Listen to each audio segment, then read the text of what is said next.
Assalamualaikum warahmatullahi wabarakatuh. Perkenalkan, nama saya Bagas Aji Wijaya. Di sini kita akan membawakan presentasi yang berjudul Keseimbangan Pasar Barang dan Pasar Uang.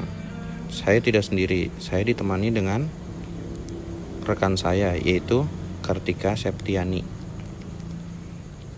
Di sini untuk pembahasan pertama kita akan membahas tentang keseimbangan pasar barang yang biasa dikenal dengan IS.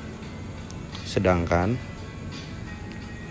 pasar uang itu biasa dikenal dengan LM. IS berarti investasi dan saving pada keseimbangan pasar barang.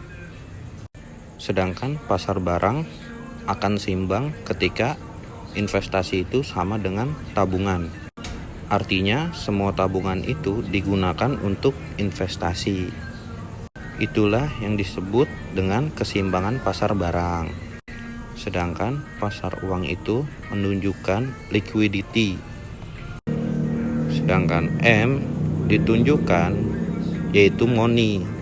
Jadi keseimbangan pasar uang, permintaan akan uang dan penawaran akan uang yang seimbang. Kali ini akan kita bahas keseimbangan pasar barang dan pasar uang. IS yaitu terdiri dari Y sama dengan C, buka kurung Y, min T, tutup kurung, ditambah I, buka kurung, R, tutup kurung, ditambah G. Kalau menggunakan pajak itu dihitung dengan I, buka kurung R, tutup kurung, ditambah G. Sedangkan LM, M, garis miring P, sama dengan L, buka kurung R, Y, tutup kurung. L merupakan permintaan uang. Itu faktornya ada 3. Yang pertama berjaga-jaga, yang kedua bertransaksi, yang ketiga investasi. Kemudian keseimbangan ISLM itu dapat diterapkan pada model 2 sektor. Nah, kalau 2 sektor adalah Y sama dengan C ditambah I. Kemudian bisa juga 3 sektor, yaitu Y sama dengan C ditambah I ditambah G. Dan 4 sektor, Y sama dengan C ditambah I plus G, atau bisa dikenal perekonomian terbuka. Oleh karena itu, keseimbangan ekonomi dari kurva ini terjadi ketika kurva S itu memotong kurva LM. Baik, saya Kartika yang akan melanjutkan menjelaskan. Kita lihat keseimbangan grafiknya. Grafiknya itu seperti ada grafik LM dan juga grafik IS. Bahwa grafik IS itu memiliki sub negatif, miring ke sebelah kiri. Sedangkan LM memiliki sub positif, miringnya ke sebelah kanan.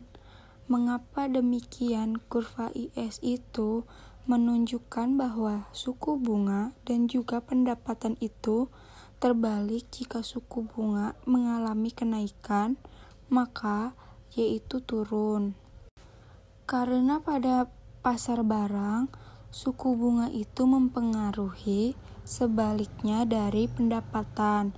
Jadi, ketika suku bunga naik, maka pendapatan di pasar barang itu akan turun.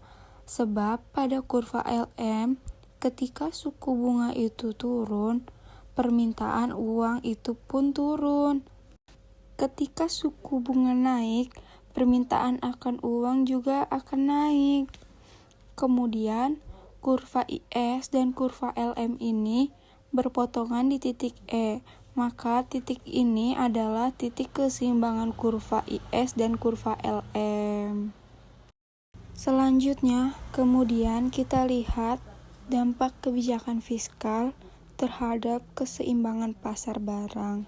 Jadi, kebijakan fiskal atau yang dikenal kebijakan di sektor pajak, ketika kebijakan ini cenderung memberikan lebih, maka kurva IS akan bergeser ke sebelah kanan.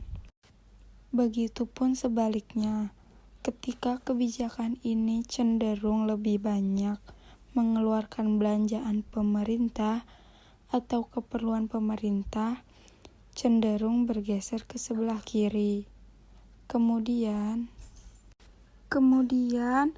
begitu juga di kebijakan moneter.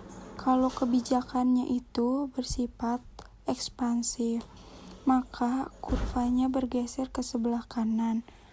Begitu juga sebaliknya, bergeser ke sebelah kiri.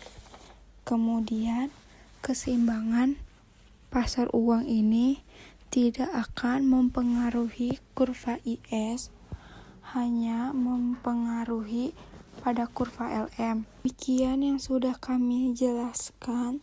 Semoga dapat dipahami dan dimengerti.